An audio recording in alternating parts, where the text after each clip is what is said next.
least design from the town's point of view, because there's numerous piece of properties and some of them may have some value. So at this point, I'd like to hold off until the design of the drainage is designed. Okay, so we have a motion to hold off on the sale of this property until design is complete. I'll second it. Okay, we have a motion and a second. All in favor? Aye. And Mr. Grabowski is on the phone. We couldn't handle it anymore. Yeah, it was just, no. We could not handle it. Okay, so moving on to item 6C, discussion and possible action on request by Ryan Aubin, Recreation Director, to present a Plan B budget. Hello. Hello.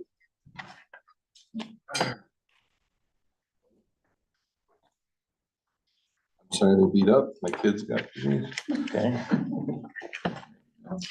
You still in a second? Sure. You're welcome. All right, so real close. Hi, Richard.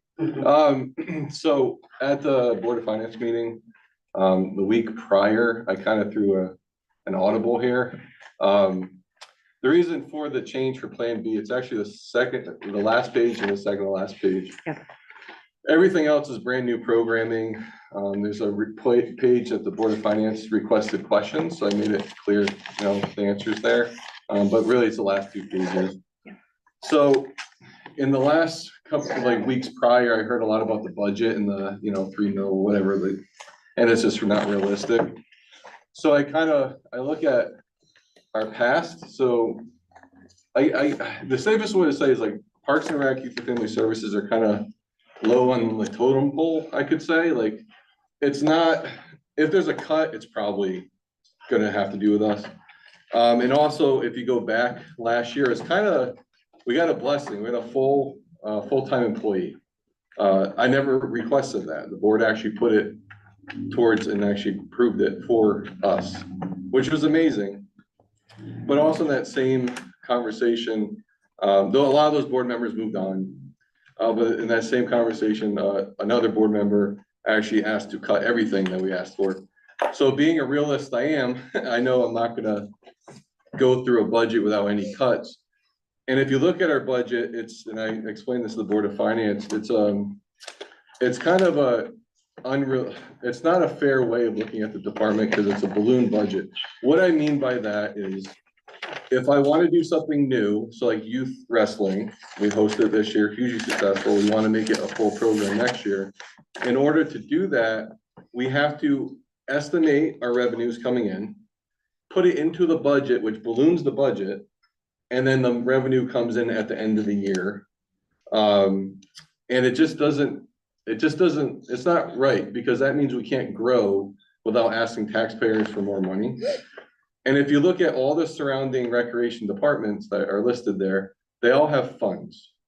What a fund is you put all the programming expenses in there and all the revenues go in there, and you keep building on the same fund. They use their funds year after year, year after year, it grows. And honestly, it's kind of hard to track. What I'm trying to step away from that here, because in the past, we had a fund years ago, and the biggest criticism we had was it's very hard to track.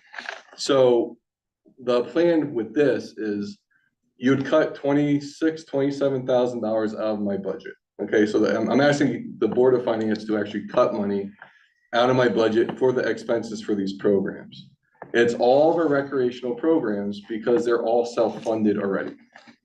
So the only program you would fund is summer camp.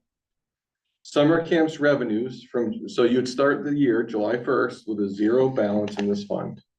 Every fee or every revenue you make from your fees get put into this fund. You can cap it if you want, 50,000 is where I'd cap it. But you'd actually create all the programming for the entire recreational program department for the whole year using one fund. This gives, that gives the Board of Finance the, transparency that, okay, this comes in, this comes out, it's easy to track. The finance department does great effort in labeling things, so you can actually see what it is. And for me, it gives me flexibility, like every other rec department, to actually add more programming without having to come back to taxpayers asking for more money. And the scary part of this budget is if the Board of Finance says no to any of the increases I asked for, it just means that program's not happening. That's just because I don't have wiggle room in my budget. So if you make your programs make over your budgeted money, do you keep that or does that go back in the general fund? All goes to the general fund. So if you kind of look at our department, you That's have a you- self-defeating the purpose, increases I asked to a certain sense. Yeah, what really happens is if you look at the departments, two departments, you have youth and family services, there's no revenues there, it's for at-risk kids, social services, trying to help families basically. And from after school and on. So Parks and Rec is everybody's included, and every program I create is designed in a way that's self-efficient, it's financially self-efficient. So it kind of doesn't make sense to budget for these things when we get revenue in the end. So in the long term, we'd love to have this budget just be a reflection of youth and family services, and all recreation would have this one fund that you're using. Here's the difference between me and every other town. At the end of the year, all the revenue we made, and you'll see there's a We just got breakdown. this, so it's okay. Yeah. Yeah, no worries. And on the very last page, there's a breakdown. It's now a programmable analysis and a progression analysis. So it shows you each program, the net revenue that comes in. And as it stacks up is your program progression. And at the end of the year, you have a higher revenue in anyways. All that money, June 30th, goes right back to the town. July 1st, you start again with a clean slate. So in the end, I'm actually asking you guys to cut my budget to help me be more efficient and do more, which sounds backwards, but it's actually a rec department I ran. So you presented both plans. You did a Plan A and Plan B to the Yes. Board of Finance. Yeah. And what was their response? So Plan A was met with, I'm not saying resistance, but they wanted more revenue out of our department because on what Scott said is what I said last year made it look like I was gonna double revenue, which I don't know if, I'm not gonna get into that, but that'd be $300,000. That's a lot to do.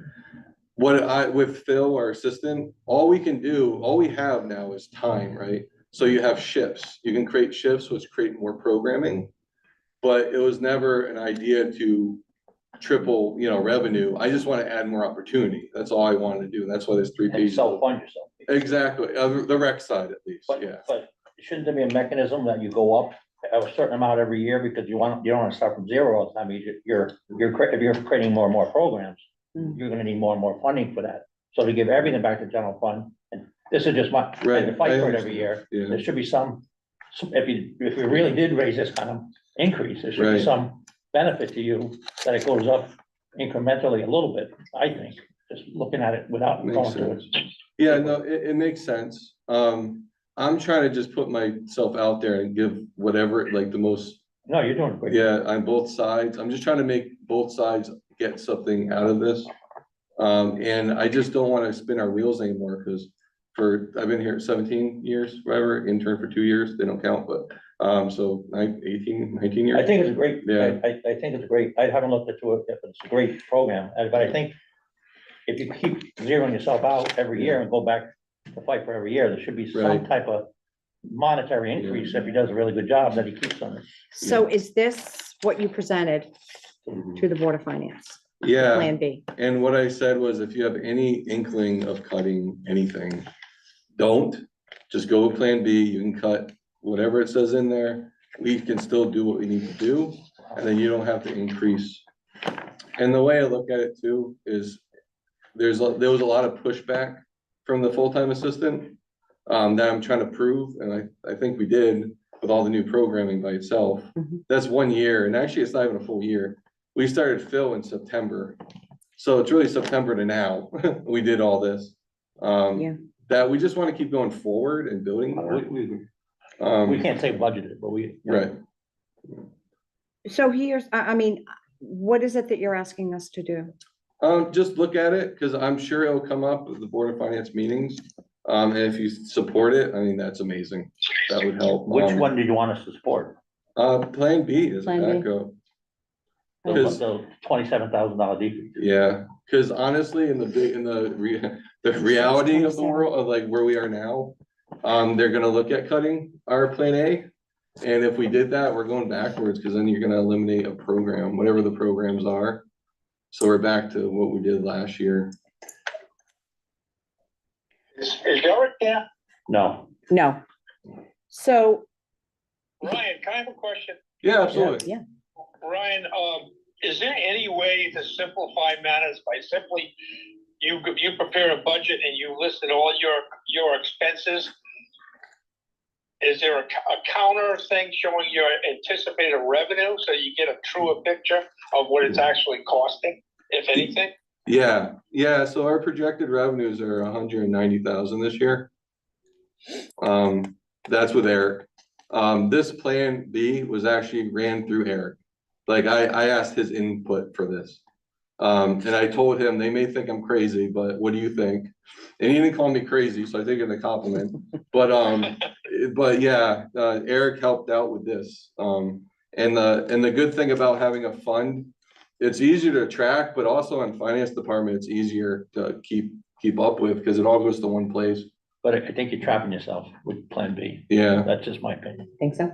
Why? I think if he goes zero if he projects this kind of revenue that he gets, and he gets this kind of revenue from 60 grand to 170 grand, yeah, I mean, it should be some benefit. I'm not saying all of it, but there should some incremental go up yeah, to build your program and keep going in the future. But you should have to come back and fight for the 60 grand next year, and fight again next year for the plan anyway. That's all I'm saying. and the good thing about like the 60 grand, it could be set, and that's actually conservative. We usually get 80 to 90,000 the first week or so. Yeah, I think what I'd like to do, because I hear what you're saying. Yep. And I think Martin does, and Rich does also. I do have a standing meeting with the Board of Finance Chair coming up, Awesome. so I'd like to have a conversation with him Yeah. no about problem. this. Yep. Yeah. And just share some ideas, and Martin and Rich, if you can get your thoughts on this to me, and I can talk with Scott about it, Okay. Okay, all right? you know my thoughts. Yep, and I appreciate that, and I think in the first year at least, I have a lot of proving to the Board of Finance. So once I prove what we make and like that, it's a real thing, I think you've been here 11 years, and I think you do a good job. yeah, I appreciate it. Okay, That was it. all set? Yeah, thank you. Okay, so we don't need any motions on this, just, okay. All right, thank you, Ryan. Thank you. Thank you. All right. All right, moving on to D, 6D, discussion and possible action on Earth Day details. I had applied to the Last Green Valley for some funding to support the expenses for that event, and they've committed to $500 in reimbursable funds. And we're going to use that for trash bags, gloves, all of the items necessary for the cleanup day. I do have some flyers here. We are still looking for residents to adopt a road, their road, any road. They can contact me. And we're also offering, Public Works will be open that day from 7 to 1. Cost is free. There's no charge for that day. And we're also looking for volunteers with trucks and or trailers, because I've already started to receive a list of folks within the community who are not able to get to bulky waste that day. And we typically have volunteers who we meet in the morning. I give them their addresses and they go pick up the bulky waste and take it to the transfer station. So still looking for volunteers. So I'm hoping people will start coming forward, especially on Adopt a Road. And I do want to put out there that Friends of Patchogue Forest have been out there. I cannot believe the roads that they have already cleaned. They're probably well near 200 bags of trash so far that they've collected. And it doesn't have to be on that particular day. I know that we go out probably the week before and we pick a couple of roads and we clean them. It doesn't have to be on April 27th.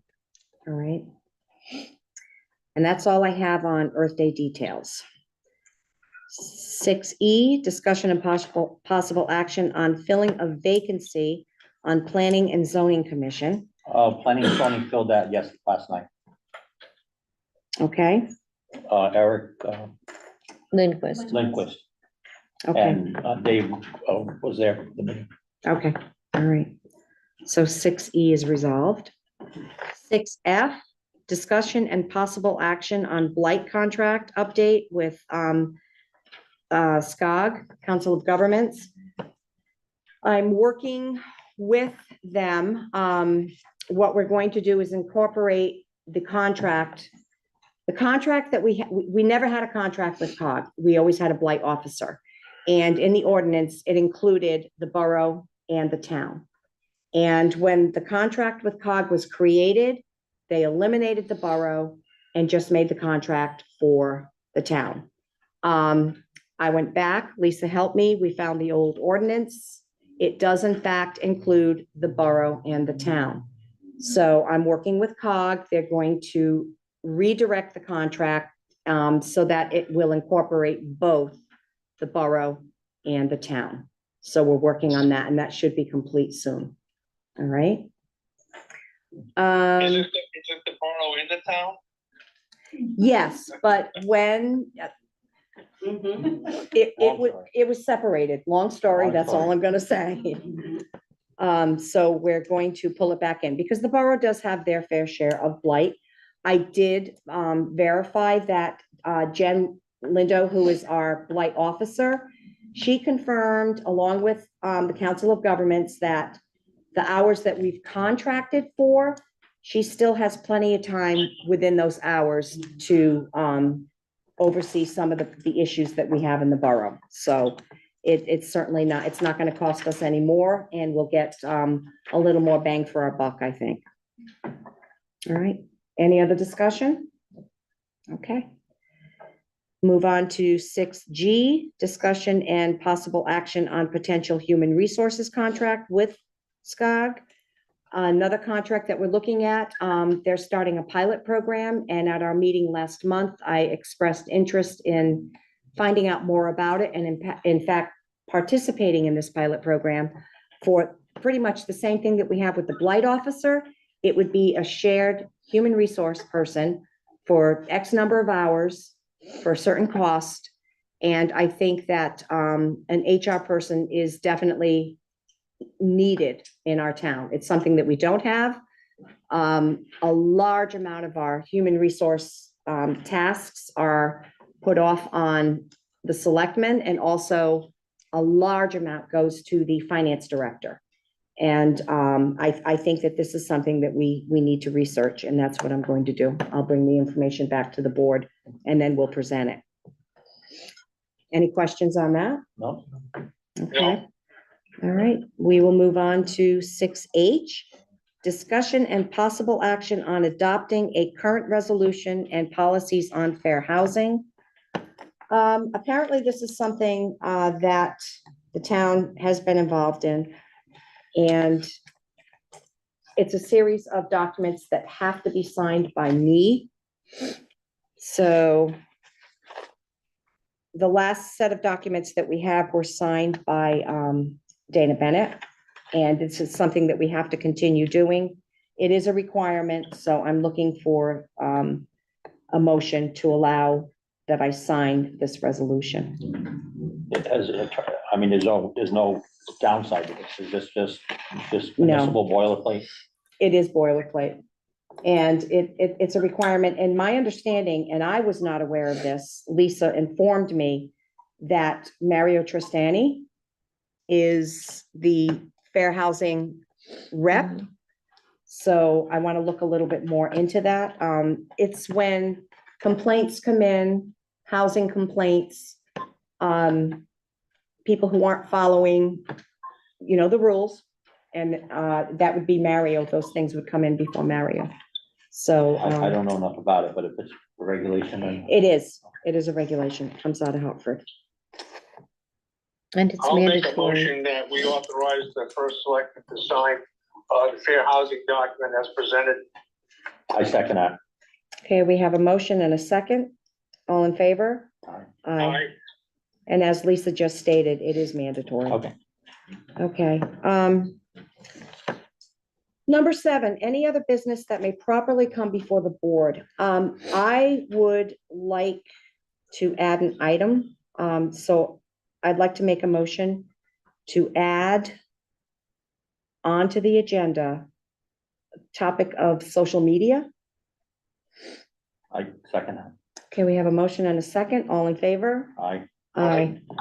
Okay, this one's a little bit uncomfortable for me, but I've thought about it all week and I'm gonna put it out there. I am not a social media person. Okay, I do not go on social media. However, a question came across my desk, not once but twice this week, about a comment that was made on, and I believe it might have been Griswold now, I don't know, but I want to address it.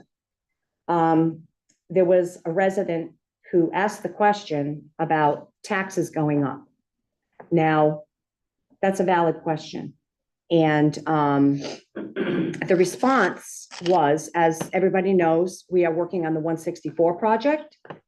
And there's a lot of detail in that, a lot that's going on with that. But there was a response made that there's a $75,000 amendment. I wonder how that's going to go. Well, I just want to clarify that for those who are watching, those who are listening.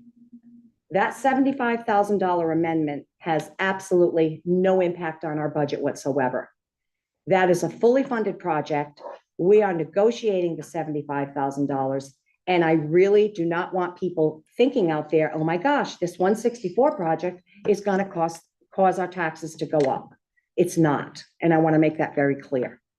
So I would ask that when people speak on social media, that they do their homework and they know what they are talking about. And I am upset about it. And that's all I have to say about it. So thank you. If I might add something, if the general public has any questions, make an inquiry through the selectman's office. Through the selectman's office, and we're still very early in the budget process, the budget planning and processing. I would encourage people that when the Board of Finance is continuing to meet, to make whatever adjustments, cuts, additions, whatever it may be, they're working very hard on their job. And when we have the public hearing on the budget, I would encourage people to attend that so that they do have knowledge about what's happening with the budget, with the taxes. Will there be an increase? How much? We really don't know. And we have to let the Board of Finance do their job. Okay. Any other business? not for me. Rich? I'm good. Okay. Then we'll move on to number 8, public forum. Rich, You don't understand it. whatever you're comfortable doing. Rich Boswick, my big thing is about, I came mainly for the regional shelters, they're really called. And I think it's important that the town seriously consider joining in with a regional shelter. Okay. I'm not involved with the budget process, obviously, but this has been being discussed for years, and one of the major reasons is everything's going regional. And the town right now utilizes the fire departments as a primary shelter in cases of an urgent need. But they can't sustain a long-term regional or type of process. And we don't have the infrastructure, we don't have the personnel, and that's the whole purpose of a regional shelter, is long-term. Regional shelters, as much as I've been involved as the Deputy Emergency Management Director, is based on the purpose of opening a shelter for a week, 2 weeks, or whatever might be needed, not for a day or two. So Red Cross is a big part of it, you know. Super Bowl, yeah. But it's important that they join the regional process, because Griswold can't be left in the dust and all of a sudden need to utilize a regional asset and then not be a part of the beginning of the process. That can't work that way. It doesn't work that way. So it's really important that we join that regional shelter and the rest of the regional processes. And I'd also go along with the cert that I sent you guys as well. Okay. Right now, the region's ready to say we're just gonna move on without Griswold. So I'm gonna have to come back to them with an answer soon as well. On the cert? Yeah. Okay. Okay. That's all. Thank you. On the cert, Mhm. and you and I should probably talk. Tomorrow, we're gonna be together tomorrow. Yeah, so we can include that in tomorrow, but what I'll say about the multi-jurisdictional center is that we'll put it on next month's agenda. Okay, and after I've, with Mike Caplet Mhm. and with Sue Boland, our questions, we'll try and get them answered. Mhm. And then whatever concerns we have, we will present next month, Sure. At our I'm next- happy to sit at our with- next Board of Selectmen I'm more than meeting. happy to sit with you, Mike, and Sue as well. I do a lot of Okay. work with them. If Okay. you're interested, but Okay, we've been working on the regional shelter well before, well, the last regime, honestly. So, yeah, it goes back to COVID. Yeah. Yeah. Okay, any other public forum? Yes, Wayne. Wayne Manley, on Pequot Trip. Just that, I don't know if you can touch upon, the whole business A for the development opportunity at Water Line. Can you tell us anything about that? Did that fall through or what's going on with that? I can't say with any certainty. I'm just getting the sense that it's pretty much been tabled for now, for whatever reason. I don't know what the details are, but that it's just not progressing. Whether it does in the future or not, I don't know. Okay. Okay, Thank you. you're welcome. Any other public forum? Lori?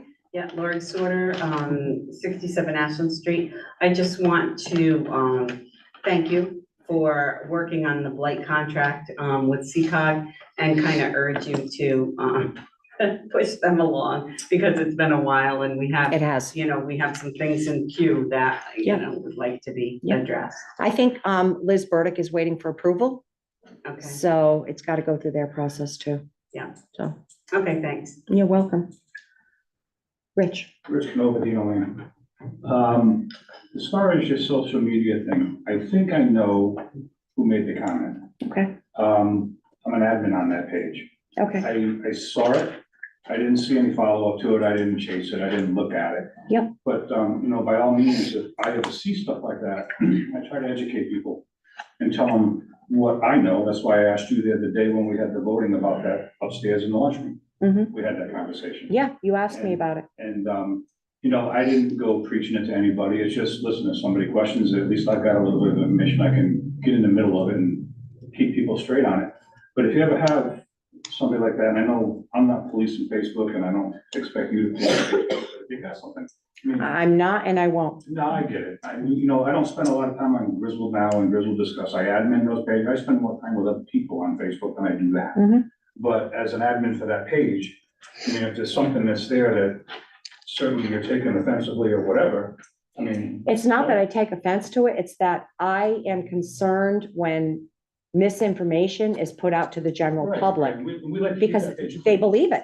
We like to keep that page clean is what I'm getting at. And you can't go back to the beginning and explain the whole thing to them on Facebook. No, I understand that, but No. this is the comments that came up about the 75,000 is gonna make our taxes go up, and you could have nailed it right there and stopped it right there. So listen, if you go to the meeting, you would find out that's not what's gonna happen. Right. And Right. you obviously to try to negotiate that $75,000 down to begin with. Mhm. So it is what it is, but they don't know that because they don't come to meetings, they don't watch the meetings, they have no clue what's going on. Yeah. But, Understood. If it's something that kind of like twist you a little bit, don't be afraid to reach out to me, I mean, I'll take care of it. All right, thank you. Thank you. Any other public forum? Okay, hearing no other requests for public forum, we go to number 9, adjournment. Make a So motion. moved.